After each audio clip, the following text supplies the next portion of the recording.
Welcome, fans of the Justice League universe. My name is Sam. In this podcast, what I typically do is work scene by scene through the Justice League universe movies, starting with Batman v Superman, and analyze those scenes for the character development, for the plot beats, but also especially for the themes and kind of the deeper filmmaking moves that these Justice League universes really have, and the real detail and depth that Zack Snyder puts into his movies. But I know maybe not everybody's style is to always go scene by scene at that kind of fine-grained level. Some people might like to step back and take a broader look at the movie overall. So what I'm going to do in this episode is recommend 4 different analyses or overall holistic reviews of Batman v Superman: Dawn of Justice. These, I think, all bring a different perspective, and they point out some different but interesting things to think about when you're interpreting and making sense of Batman v Superman. This first one is probably the one that gets my highest recommendation. For anybody who is a fan of Batman v Superman, I think this article is well written and it gives some nice insights into the movie. And it does so in a way that I think is accessible for everybody, even if you don't like doing the deep literary analyses, you just want to hear somebody making some good comments and getting some nice meaning out of the movie. I also think this first one is something that you can recommend to people who maybe liked the movie but didn't love it, or people who are confused about why some of us are totally over the moon about Batman v Superman and they just sort of don't get it. This is an article I think that you could point them to help them see what's so great about Batman v Superman. And this first one is by Mark Hughes for Forbes. It's called Zack Snyder Loves Superman and Batman v Superman Proves It, or something like that. I'll put a link to all of these in the show notes, so check out the link in the show notes. But Mark Hughes, he basically talks about the character of Superman and how Superman stands for this pure idealism and doing the right thing and trying to be a pure hero. And that's his intention, and that's what Superman basically does through his actions throughout the movie. But people got this wrong sense that Superman was a downer or that he wasn't heroic because Superman had some stress, or he had some doubts, or he had some difficulties that he had to go through in order to be the hero. And in making his decisions to be that pure hero, it wasn't always easy. In fact, it was really, really hard because the world was getting in the way. Humanity was reacting to him in a way that was making his pure heroism basically a very challenging thing for Superman to go through. And what Mark Hughes argues is that, yes, there are detractors to Superman, like Perry White says, it's not 1938 anymore, or Batman clearly has a problem with Superman, and Lex Luthor, obviously, but also even like, the Wallace character saying, that, this is what the hero did to me, and he's blaming Superman for this stuff. So there are these detractors to Superman, but Mark Hughes says that the whole point of the movie is that those detractors are wrong. Superman actually is this idealistic force, and he is this hero if humanity would just kind of allow him to be that. So that, I think, is an interesting take, and he writes it really well. He does a really good analysis. He connects Batman into it. And so I think it gives that nice perspective that I highly recommend. The second one I want to recommend is by Matthew Theriault from Hub City Review. Again, check the link in the show notes. He does an analysis where he says there's this one unifying theme throughout Batman v Superman, and it's really about sacrifice and violence. And he connects it to Christ and the sacrifice of Jesus Christ, and he notes that the movie was released on Good Friday, probably not by coincidence. But you can take it, even without Christ, you can take it as just this issue of sacrifice in a world of violence. And he talks about how there's a lot of this violence, and there's violence that follows even Superman's good deeds. And Doomsday is like the total manifestation of pure violence. And notice that Doomsday, if you attack him and you hit him, you shoot him or whatever, that actually just makes Doomsday get even stronger. And that matches with the metaphor for violence, because if you try to meet violence with violence, you just end up with more violence. And the Matthew Theriault, who wrote this piece, he talks about how it's really a commentary on present-day society and how the war on terrorism is trying to bomb terrorism out of existence. But with violence, if you meet it with violence, you just end up making even more violence, and you can't defeat it that way. So how do you defeat violence? It has to be through nonviolence or through some sort of sacrifice. And so the author of this piece says that Superman made a sacrifice that was not entirely nonviolent, but he did make a selfless sacrifice, and that he says, the Christ metaphor or the Christ connection is that Christ actually made a purely nonviolent sacrifice. So there's some nice parallels. It's an interesting perspective. It makes a lot of nice connections to the movie. And it talks about how Man of Steel was kind of a blend of the Moses story, but also the Christ story. And Batman v Superman is more unified around the Christ story and this idea of sacrifice. Third is a very in-depth literary analysis by, I don't know the author's name because it wasn't really on the page, but it's from the Pulp Cultura Tumblr, and I'll put a link again in the show notes, so look for that. But this is a long, intense, but very interesting analysis that says that Batman v Superman is actually within the genre of a revenge tragedy. And revenge tragedy is actually a form of drama, and especially like stage plays and stuff from British literature. And the author of this piece says that Batman v Superman was written by Chris Terrio as a revenge tragedy, and Terrio did actually say in his interview with the Wall Street Journal that he was bulking up on his knowledge of revenge tragedies when he was writing Batman v Superman, and Chris Terrio has a degree in British literature. So he wrote this movie, and this article traces through all the aspects of a revenge tragedy. So here some of the things. First of all, revenge tragedy is a 5-act structure that's very different from the 3-act structure that people usually expect with blockbusters. And it's also not the hero's journey. So if you've read about kind of storytelling archetypes, hero's journey is a very famous one that's become hugely prominent in the big tentpole blockbusters. And a lot of the Marvel movies follow a very similar kind of archetype that's related to the hero's journey.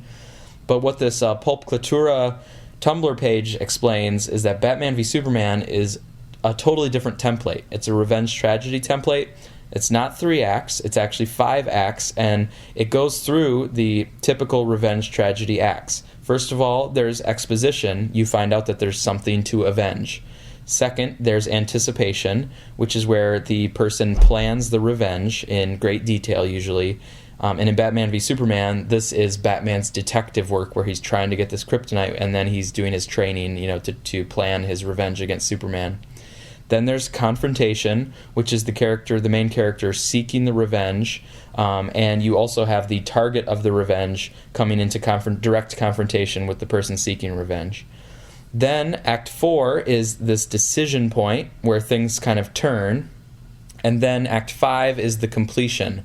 So there's 2 ways that the completion can go. In some revenge tragedies, the Avenger goes through with the revenge, and in that case, the Avenger usually also loses himself, either loses his soul or also dies in the violence, and you get kind of this bloody completion to the revenge tragedy.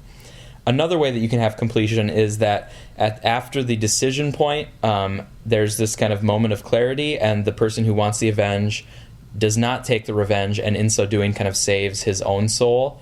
And so Batman v Superman, I'd say, is more the latter, where in that final act that Batman actually redeemed himself and did not take the revenge that he had been planning for through the first 4 acts. Now, the Justice League stuff is kind of added in. It's not really part of the revenge tragedy. But if you take out the Justice League, the introduction to the new Justice League characters, the rest of it is basically like a textbook template version of a revenge tragedy. And it has other main features of a revenge tragedy. Like there's always a ghost that's kind of haunting and taunting, pulling on the person who wants revenge.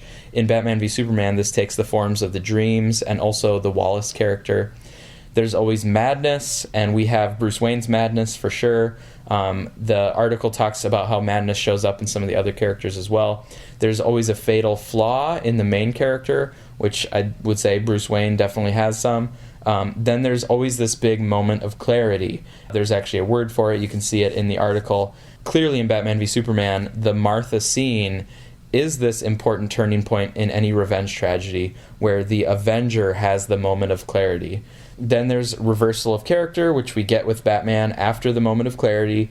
And then revenge tragedy usually ends in death or a lot of death. And so in this case, we did end up with Superman's death, but it wasn't because of the revenge. It was actually because of sacrifice. So kind of an interesting twist there. Really interesting. It gets very literary, pretty technical, so it's a read that you kind of have to dedicate yourself to, but a lot of interesting stuff there, and I do think that one is definitely onto something that is part of the reason why a lot of people were saying, oh, this movie wasn't what I expected, or oh, I didn't really get the flow of the movie as much. I think because a lot of the millions of people who went to see Batman v Superman were expecting a hero's journey, or they were at least expecting a typical 3-act blockbuster structure, and what they actually got was a 5-act revenge tragedy structure, which, if you haven't studied Shakespearean tragedies or this British literature genre, you were totally thrown off. So that could be part of the negative or the mixed reaction. People who were willing to go along with this different structure versus people who wanted it to be a typical 3-act blockbuster movie. All right, and the fourth one that I wanted to recommend to get a kind of a holistic view and a cool way of looking at Batman v Superman is by Reddit user Condescending Fool. And some others I think have noticed similar things, but this is the one that I found, which is Condescending Fool, and I've got the link in the show notes. This is to look at Batman v Superman through the lens of King Arthur and an Arthurian analysis. We get the first clue of this because of Excalibur, which is coming to the theater in the very opening scene with the Waynes. So the Waynes had seen the Mark of Zorro, which is important, that ties to Batman's history and being inspired by Zorro. But it says coming soon is Excalibur, which is a movie that tells the King Arthur legend. This analysis with the King Arthur lens, to me, it's not really a lens for the entire movie, but there's clearly some parts of Batman v Superman that were inspired by and are a parallel to King Arthur's story. So first of all, we have the Sword in the Stone, and in Batman v Superman, it's the Kryptonite Spear, which Batman actually plunges into the pavement or into the stone, and later Batman pulls out that spear, and so Batman is the Arthur character. Superman is the Lancelot character, the kind of, the golden knight and the perfect hero. Now, in the King Arthur story, Arthur kind of gets corrupted by power and actually ends up having a confrontation and a fight with Lancelot, even though they're both Knights of the Round Table, they're both good guys, but they fight each other. Arthur realizes that, he's been corrupted and that he was fighting his friend, his former friend. He was fighting a good guy in Lancelot. So Arthur abandons his sword of power and throws it into the lake, which we also in Batman v Superman have the spear getting thrown into the water. And then in the King Arthur legend, the Lady of the Lake, who is the one who helped Arthur throw the sword into the water, later the Lady of the Lake has to go get the sword back, which in the movie we have Lois, again, having to go and get the spear back out of the water. And then Doomsday is an analog to Mordred.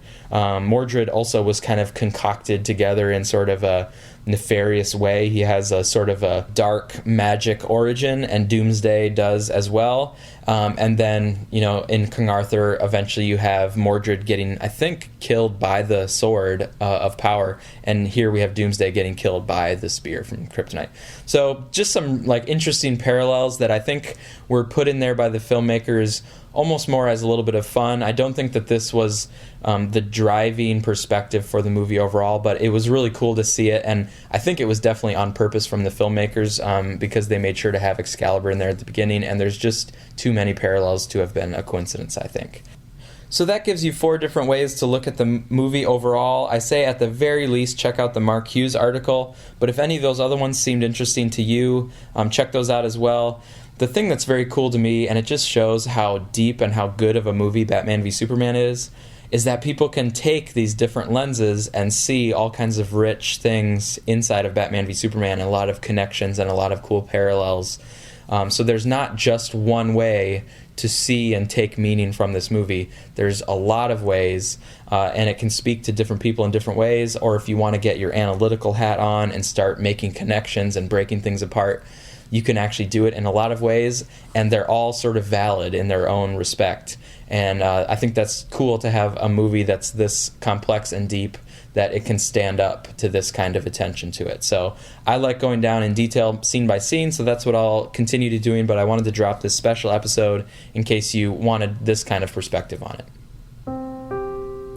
So that's it for this special episode. Thanks for listening. And again, I give my shout-outs to my inspirations, Man of Steel, which you can access at manofsteelanswers.com, and the Suicide Squadcast.